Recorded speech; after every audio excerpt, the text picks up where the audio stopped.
It had been 3 months since David Miller moved into his new apartment, a modest one-bedroom unit in a quiet neighborhood on the outskirts of Seattle. The place was perfect, affordable rent, a small balcony overlooking a park, and most importantly, peace and solitude, which David desperately craved after a rough breakup. He had grown fond of his solitary lifestyle. His routine was simple: work remotely as a freelance designer, cook dinner around 7 p.m., and unwind with a glass of wine while watching documentaries. By 11 p.m. he would lock the door, double-check the latch and head to bed. But one Tuesday night something changed. It was around 1:45 a.m. when David suddenly woke up.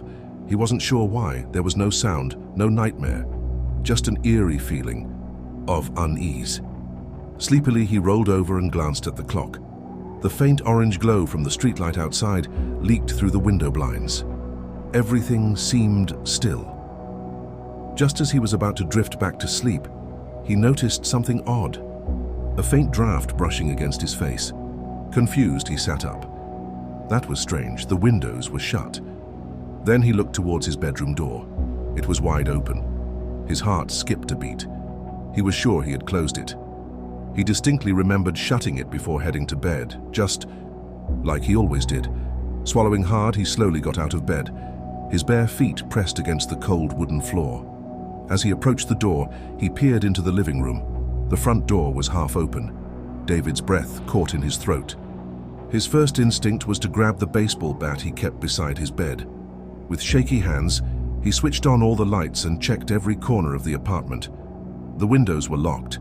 The bathroom and kitchen were empty. The balcony door was shut. There was no sign of a break-in. Trying to calm himself, he convinced himself that maybe, just maybe, he had forgotten to lock the door. Sleep-deprived and still slightly spooked, he closed and deadbolted the door, pulling on it twice to ensure it was firmly shut. The next morning, David's curiosity got the better of him. He had CCTV cameras installed in his apartment, one facing the front door, the other covering the living room. Mostly, he used them for security while traveling. He rarely checked the footage otherwise. He sat down with his morning coffee, opened his laptop, and pulled up the footage from the previous night. At first, everything seemed normal. The timestamp read 11:27 p.m. David was seen closing the door and locking it before heading to bed. The camera captured the stillness of the living room throughout the night. But then, at 1:42 a.m., something chilling happened. The footage showed the front door slowly opening on its own. Not violently, not suddenly, but slowly, deliberately, almost as if someone had carefully turned the handle from the outside. The door swung open about halfway and then stopped. David rewound the footage and watched again. He paused at frame. By frame, no one was visible, no shadow, no figure, no sign of anyone on the other side. His hands grew clammy. He checked the footage for the next few hours, but nothing changed. The door simply remained open until 2:05 a.m. when it gradually closed by itself. That night, David was on edge. He made sure to lock the door 3 times and placed a chair against it. He left a kitchen knife on his nightstand, just in case. But sleep didn't come easy. Around 2:30 a.m., he woke up to a faint creaking sound. Heart pounding, he looked towards his bedroom door. This time, it was still closed. He tiptoed toward the living room. The chair he had placed against the front door was moved aside. The door was open again. Fear gripped him. He slammed the door shut and bolted it. Something was wrong. In the following days, the occurrences grew more frequent. His lights flickered randomly at night. He would wake up to find his balcony door ajar, though he never opened it. Once he swore. He heard faint footsteps in the hallway at 3 a.m., but when he checked, no one was there. He began keeping his phone camera on record while he slept, just in case. One morning, after yet another restless night, David decided to review the footage from his phone camera. What he saw made his blood run cold. At 2:51 a.m., his phone's camera captured the sound of his bedroom door slowly creaking open. But this time, in the reflection of the wardrobe mirror, there was something else, a distorted shadow. It was faint, blurry, almost human-like, but elongated and wrong. It crawled along the floor and disappeared behind the doorframe. David's hands trembled as he paused the video and rewound it. He replayed it several times, but the figure was always there, fleeting but unmistakable. Terrified, he decided to investigate further. He contacted the landlord hoping for some answers. The landlord was evasive at first, but eventually admitted that 2 previous tenants had left the apartment under mysterious circumstances. One of them had even reported hearing voices and seeing doors open on their own. But the chilling part, the cameras, they never captured anyone in the footage, the landlord said. Just the doors moving by themselves.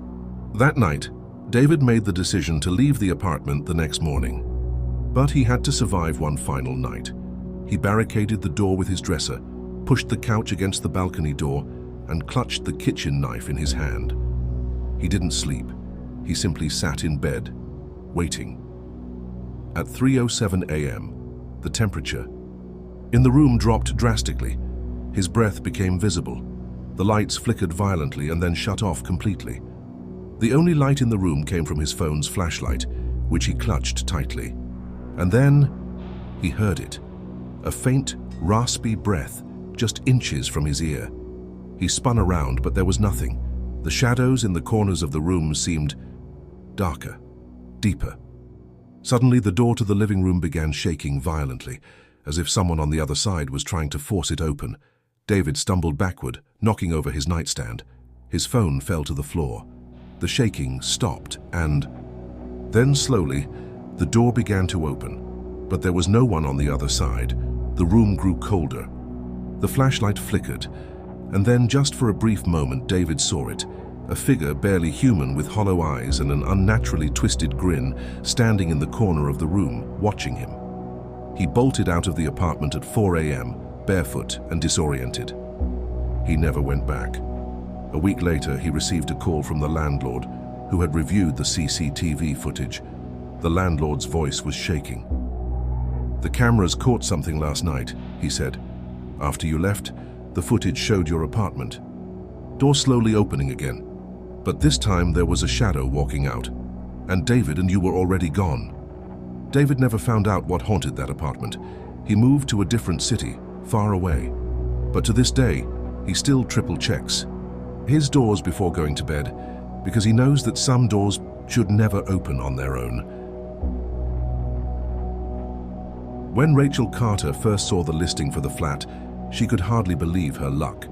A spacious 2-bedroom apartment in a modern building located in an upscale part of Denver for half the usual rent. The pictures were stunning: a sleek kitchen, large windows offering a panoramic view of the city, and a cozy balcony. Rachel, a freelance writer, had been looking for a new place after a rough breakup. Her small studio apartment felt suffocating, and she needed a fresh start. When the landlord, Mr. Holden, told her the rent was negotiable and that she could move in immediately, she didn't hesitate. "Why is it so cheap?" she asked out of curiosity. Mr. Holden smiled faintly. "Oh, just a slow market, I suppose," he replied, a little too quickly. Rachel signed the lease and moved in the very next day. She couldn't believe how perfect the place was. Bright, spacious, and quiet, the fresh start she needed. Or so she thought. After a long day of unpacking, Rachel was exhausted. She made a simple dinner, watched a movie, and fell asleep on the warm couch. Around 2:30 a.m., she woke up suddenly, feeling uneasy. Her eyes flicked toward the large window facing the balcony. The curtains were drawn open, and for a moment, she had the unsettling sensation that someone was watching her. She sat up and stared out into the darkness. There was nothing. Just the faint city lights and the occasional distant car horn. Shrugging it off as new place jitters, she locked the balcony door, drew the curtains, and went to bed. But as she lay under the covers, she couldn't shake the feeling that someone's eyes were still on her. For the next few nights, Rachel settled into her routine. She wrote during the day, cooked in the evenings, and enjoyed the view from her balcony at sunset. But by the 5th night, strange things began happening. At around 3 a.m., she was jolted awake by a faint knocking sound. It was rhythmic, slow, deliberate. She sat up in bed, holding her breath. It sounded like it was coming from the balcony door.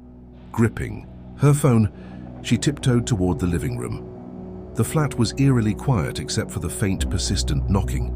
Her hands trembled as she flicked on the light, But when she pulled back the curtain, the balcony was empty. Confused, she unlocked the door and stepped outside. The chilly night air made her shiver. She glanced around, but there was no one on the neighboring balconies.